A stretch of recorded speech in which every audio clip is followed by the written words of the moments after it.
আন্তর্জাতিক জ্বালানি বাজারের গলা চেপে ধরতে পারে ইরান। চাইলে দেশটি বন্ধ করে দিতে পারে পৃথিবীর গুরুত্বপূর্ণ জলপথ হরমুজ প্রণালী। বিশ্বব্যাপী অপরিশোধিত তেলের 5 ভাগের 1 ভাগ পরিবহন করা হয় এই চ্যানেল দিয়ে। মাত্র 40 কিলোমিটার প্রশস্ত খাল দিয়ে প্রতিদিন চলাচল করে প্রায় 2 কোটি ব্যারেল তেল। সম্প্রতি ইরানের নৌবাহিনী হুঁশিয়ারি দিয়েছে তারা হরমুজ প্রণালী বন্ধের কথা বিবেচনা করছে। এমন কিছু হলে বিশ্ববাজারে আকাশ ছোঁয়া হবে তেলের দাম, শুরু হবে ভয়াবহ জ্বালানি সংকট।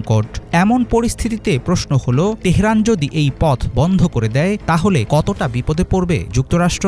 ইরানের এক ধাক্কায় কি মুখ থুবড়ে পড়বে বিশ্বের তেল বাজারের অর্থনীতি? ইসরায়েলের সঙ্গে চলমান সংঘাতের জেরে হরমুজ প্রণালী বন্ধের হুমকি দিয়ে বিশ্বশক্তির ঘুম হারাম করে দিয়েছে ইরান। দেশটির দখলে থাকা এই চ্যানেল সাধারণ কোনো জলপথ নয়, এটি তেহরানের হাতে থাকা শক্তিশালী একটি কৌশলগত অস্ত্র।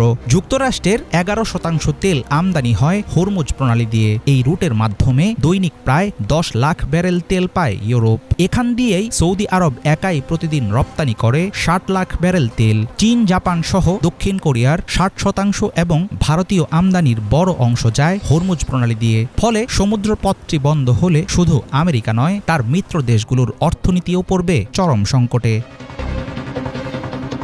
ইরান ও ওমানের মধ্যে অবস্থিত হরমুজ প্রণালীর মাধ্যমে মধ্যপ্রাচ্য থেকে পৃথিবীর বিভিন্ন জায়গায় বছরে রপ্তানি করা হয় প্রায় $60,000 কোটি মূল্যের জ্বালানি। তেহরানে ইসরায়েলি বিমান হামলায় নিহত হওয়ার আগে ইসলামিক রেভলিউশনারি গার্ডের কমান্ডার মেজর জেনারেল হোসেইন সালামি হরমুজ প্রণালীতে অবস্থিত নেভাল ইউনিটগুলো পরিদর্শনে গিয়েছেন বলে সংবাদ প্রকাশ করে বিবিসি। সেই সফরে তিনি ইঙ্গিত দেন, দ্রুতগামী ক্ষেপণাস্ত্রবাহী নৌযান, বিশেষ জাহাজ, এন্টিশিপ, নেভাল মাইন, সাবমেরিন ও ড্রোন প্রস্তুত রেখেছে তেহরান। ফলে মাত্র কয়েক মিনিটে হরমুজ পাড়ি দেয়া যে কোনো ট্যাঙ্কার বহর থামিয়ে দিতে পারবে ইরানের নৌবাহিনী।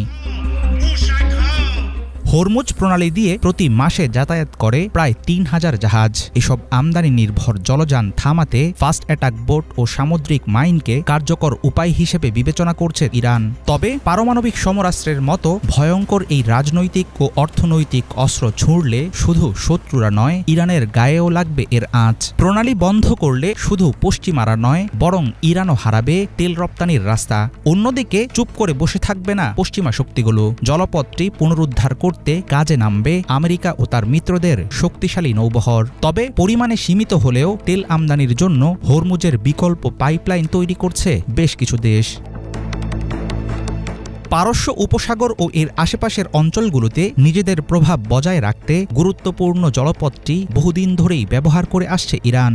এর আগে 80-র দশকে ইরান ইরাক যুদ্ধের সময় উপসাগরীয় এলাকায় নেভাল মাইন ও সিল্ক ওয়ার্ম ক্ষেপণাস্ত্র দিয়ে হরমুজ রুটে হামলা চালিয়েছিল তেহরান। পুরনো ইতিহাসের উপর ভিত্তি করে সামরিক বিশ্লেষকদের আশঙ্কা, সাময়িকভাবে হলেও হুট করে হরমুজ প্রণালী বন্ধ করে দিতে পারে ইরান। তবে জ্বালানি সরবরাহ আটকে দিয়ে গোটা বিশ্বকে জিম্মি করার পাল্টা প্রতিক্রিয়া কিভাবে সামাল দেবে তেহরান, সেটা নিয়ে থাকছে অনিশ্চয়তা। হাফিজুল ইসলাম, বাংলাভিশন।